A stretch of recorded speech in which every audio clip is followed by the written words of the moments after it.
আজকের ভিডিওটা একটা ওয়েবসাইট নিয়ে। এই ওয়েবসাইট ব্যবহার করে আপনি আপনার ফোনে থাকা অফিসিয়াল নন অফিসিয়াল সমস্ত ডকুমেন্ট এডিট করতে পারবেন। মজার বিষয় হলো ওই ডকুমেন্টে থাকা বিভিন্ন ধরনের টেক্সট আপনারা সেম কালার, সেম স্টাইল এবং সেম ফন্ট ব্যবহার করতে পারবেন। শুধু লেখাগুলোকে আপনারা আলাদা আলাদাভাবে এডিট করতে পারবেন। আগে এই কাজগুলো আমরা কম্পিউটার দিয়ে করতাম এবং কিছু অর্থ আমাদের ব্যয় করা লাগতো, কিন্তু এখন এই কাজগুলো আমরা চাইলে আমাদের মোবাইল দিয়ে করতে পারি। তো সেটা কিভাবে করব চলুন আমি দেখিয়ে দিচ্ছি।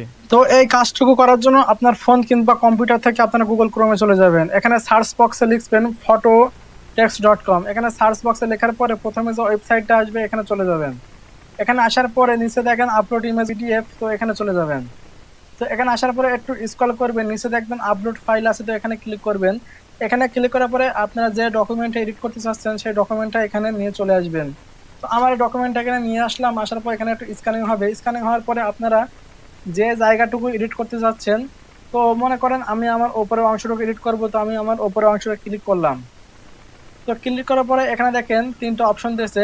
প্রথমে আছে মন্ডল। আমি যদি শুধু নামটা চেঞ্জ করতে চাই তাহলে আমি এখান থেকে শুধু নামটা সিলেক্ট করতে পারি।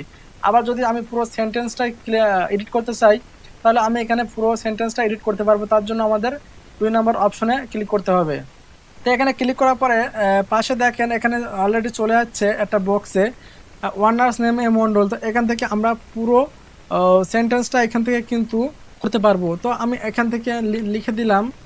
তো আমি এখানে লিখে দিলাম অনার্স নেম মামুন, আগে ছিল মন্ডল, আমি এখানে মামুন করে দিলাম। এখন এখানে দেখেন এখানে কিন্তু হবু আগে যেভাবে ছিল সেভাবে আছে, শুধু আমি নামটাই চেঞ্জ করলাম। কালার এবং ফন্ট কিন্তু সেমভাবে আছে।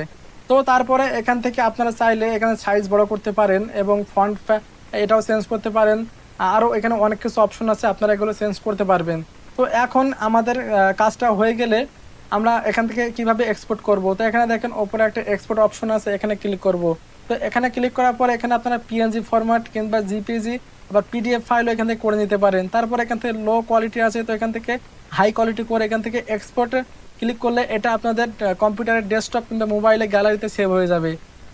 তো এভাবে আপনারা চাইলে খুব সুন্দরভাবে ফটোশপ বাদেও যে কোনো ডকুমেন্ট কম্পিউটার কিংবা মোবাইল দিয়ে আপনারা এডিট করতে পারেন।